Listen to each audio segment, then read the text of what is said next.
Hello everyone, welcome to my YouTube channel. Please like, share and subscribe. आज हम लोग Phillips curve को discuss करेंगे, यानी फिलिप्स कर्व का कॉन्सेप्ट क्या है आज हम ये पढ़ेंगे।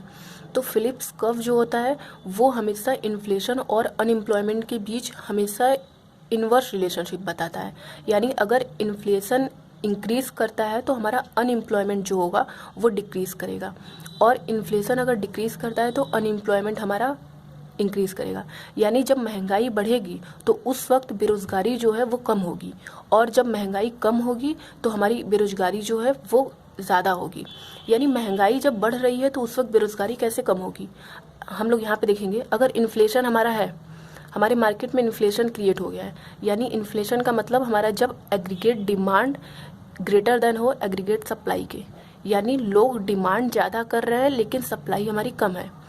जब लोग ज़्यादा डिमांड कर रहे हैं मार्केट में तो उस वक्त क्या होगा कि जो सेलर है, जब हमारी डिमांड ज़्यादा है और सप्लाई कम है तो उस वक्त किसी भी कमोडिटी की प्राइस इंक्रीज़ कर जाएगी, क्योंकि उस कमोडिटी को खरीदने वाले ज़्यादा हैं लेकिन उस कमोडिटी की सप्लाई बहुत कम है। तो उस वक्त इन्फ्लेशन क्रिएट हो जाएगा क्योंकि डिमांड ज़्यादा क्रिएट हो जाएगा। लेकिन जो हमारा लॉ ऑफ सप्लाई है, लॉ ऑफ सप्लाई हमेशा यही कहता है कि जब हमारी प्राइस इंक्रीज़ करेगी तो हमारा सप्लाई भी इंक्रीज़ करेगा, और प्राइस जब कम होगी तो हमारा सप्लाई भी कम होगा।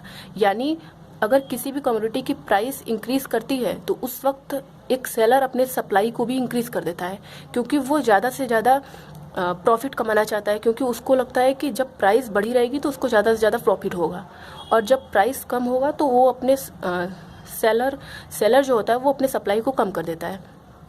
तो जब मार्केट में इन्फ्लेशन क्रिएट होगा, यानी डिमांड ज़्यादा है और सप्लाई कम है, तो एक सेलर क्या करेगा, डिमांड ज़्यादा है तो वो प्राइस को, मतलब यहाँ पे देखिए बताया गया है कि इन्फ्लेशन को हम यहाँ पे बता रहे हैं कि aggregate demand is greater than aggregate supply, यानी डिमांड ज़्यादा है और सप्लाई कम है तो वो हमारा इन्फ्लेशन का कंडीशन हो जाएगा।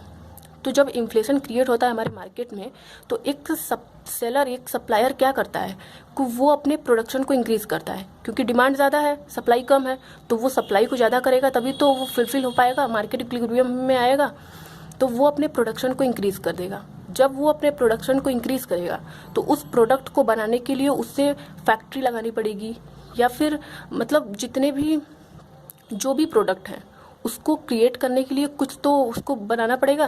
फॉर एग्जांपल उसको मशीन बैठाना पड़ेगा, उसे लेबर की ज़रूरत पड़ेगी, उसे रॉ मटेरियल की ज़रूरत पड़ेगी, तो वो अपने प्रोडक्शन को इंक्रीज़ करेगा। और जैसे ही प्रोडक्ट को इंक्रीज़ करेगा तो हमारा एम्प्लॉयमेंट बढ़ जाएगा, क्योंकि उस प्रोडक्ट को बनाने के लिए वहाँ पे लेबर की ज़रूरत होगी। सेलर जो है वो लेबर को हायर करता है, तो उस लेबर को एम्प्लॉयमेंट मिला, उसे रोज़गार मिला, तो हमारा रोज़गार, जब उसे रोज़गार मिलेगा तो हमारा एम्प्लॉयमेंट इंक्रीज़ कर जाएगा, और जब एम्प्लॉयमेंट इंक्रीज़ करा तो हमारा अनएम्प्लॉयमेंट डिक्रीज़ करेगा, क्योंकि जब लोगों को रोज़गार मिला तो हमारी बेरोज़गारी कम होगी। तो यहीं पे बताया गया है कि इन्फ्लेशन जब भी इंक्रीज़ करेगी हमारा अनएम्प्लॉयमेंट कम होगा। यानी जब भी महंगाई बढ़ेगी तो उस वक्त लोगों को काम ज़्यादा से ज़्यादा मिलेगा, क्योंकि अगर यानी जब भी महंगाई बढ़ेगी तो हमारा एग्रीगेट डिमांड ज़्यादा होगा, एग्रीमेंट सप्लाई कम होगा, लोग डिमांड ज़्यादा करेंगे तो एक सेलर प्रोडक्ट को बढ़ाएगा, प्रोडक्शन ज़्यादा करेगा, और जब प्रोडक्शन ज़्यादा करेगा तो लोगों को रोज़गार मिलेगा, क्योंकि उस प्रोडक्ट को बनाने के लिए लोगों की ज़रूरत पड़ेगी, तो उन्हें रोज़गार मिलेगा और हमारा अनएम्प्लॉयमेंट कम हो जाएगा। यानी इन्फ्लेशन और अनएम्प्लॉयमेंट के बीच में हमेशा इन्वर्स रिलेशनशिप होता है। अगर हम इसके ग्राफ की बात करें तो यहाँ पे हो जाएगा अनएम्प्लॉयमेंट, यहाँ पे हो जाएगा हमारा इन्फ्लेशन। ये हमेशा एक डाउनवर्ड स्लोपिंग बनेगा, क्योंकि जब भी इन्वर्स रिलेशनशिप किसी भी चीज़ में पाया जाता है तो वहाँ पे हमारा ग्राफ हमेशा डाउनवर्ड स्लोपिंग में बनेगा, क्योंकि एक बढ़ रही है तो दूसरी घटेगी। अगर हमारा इन्फ्लेशन यहाँ पे है तो हमारा अनएम्प्लॉयमेंट यहाँ पे है, लेकिन जैसे ही हमारा इन्फ्लेशन घटेगा तो हमारा अनएम्प्लॉयमेंट देखिए बढ़ रहा है, ये बढ़ रहा है यहाँ पे अनएम्प्लॉयमेंट, लेकिन ये घट रहा है इन्फ्लेशन हमारा।